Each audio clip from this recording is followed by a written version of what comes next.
Assalamu alaikum wa rahmatullahi wa barakatuhu. Today we are learning the order of Allah. This order of Allah is in Holy Quran, Ayat number 43 of Surah Al-Baqarah. Allah said in this Ayat, Auzu billahi minash shaitanir rajim, Bismillahir Rahmanir Rahim. Wa aqimus salata wa atuz zakat warka'u ma'ar raki'in. Wa aqimus salata, and establish your salah. You have to pray your salah 5 times a day regularly. Wa atuz zakata, and you have to give zakat. Warka'u, and do raku ma'ar rakin, with the people who are doing it. So it means you have to pray 5 times a day regularly in congregation. So these are the 3 orders of Allah in one ayat.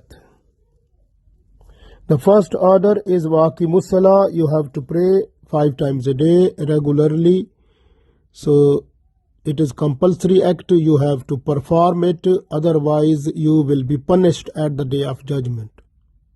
So you have to do it. And until you are dying, up to that time, this salah is to be performed by you, compulsory act. You have to do it.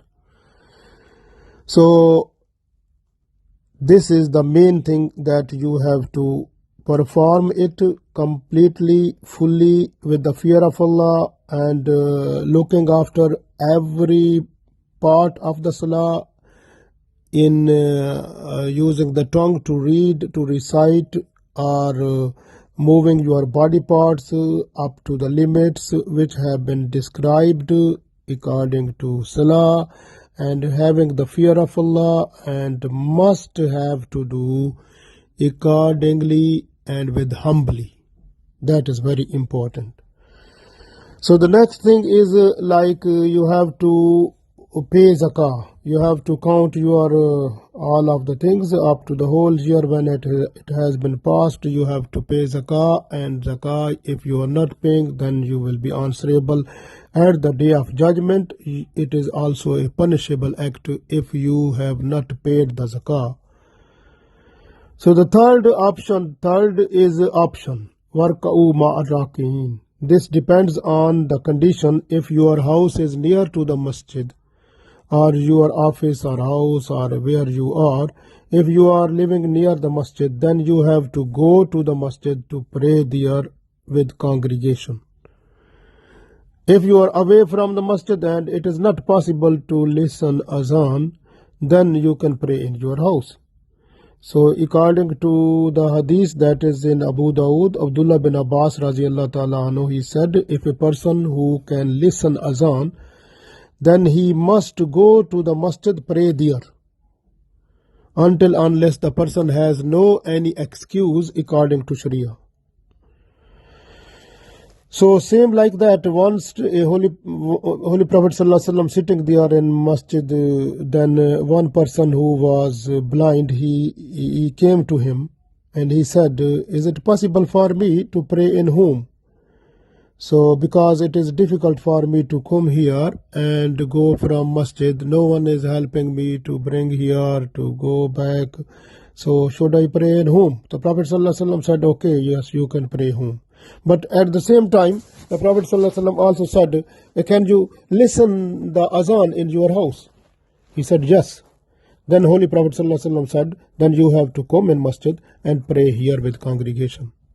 So you can see this person was the blind, and he was listening the azan also. So this way, the person who is near the masjid and listen azan, so the salah must be performed in congregation within the masjid. So that is very important for everyone. So this way, we have to look after our salah, look after our zakah. We have to perform completely and pay zakat completely, and pray salat with congregation, because it gives us the reward equal to 27 salah that we perform. So much great benefit we can get. And also, when you are just to make wudu and you start going to the masjid, every step will get one good reward, and also one status of your Jannah will be increased, and also one sin, small sin what you have done, that will be forgiven. So at every step, so much benefits you can get also with to perform salah with congregation. So try to do it also, and keep in mind that at the day of judgment, when you will be on the bridge that will be smaller than the wall, and you will be on the bridge, and 5 questions will be there, and the first question will be this salah, how you have been performed.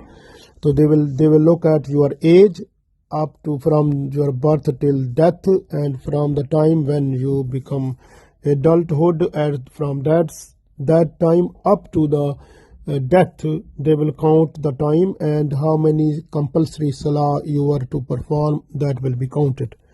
And if there will be missing, then you will have to face the consequences of that one, and your foot will slip from the bridge, you will slip down to the hell, because down will be the hell.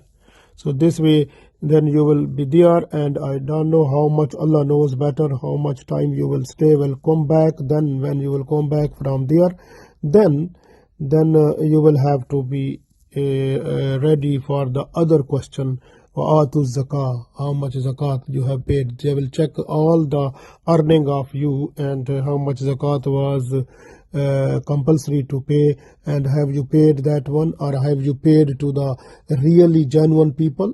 So that will be counted. If there is problem in that one, then again you will slip, and you will go down to the hell. So this is very important to look after ourselves in this life, that we have to look after our salah and look after zakah. Whatever we earn, we have to pay zakah also, and then we have to pray regularly with congregation if we are near to the masjid. So that is very important.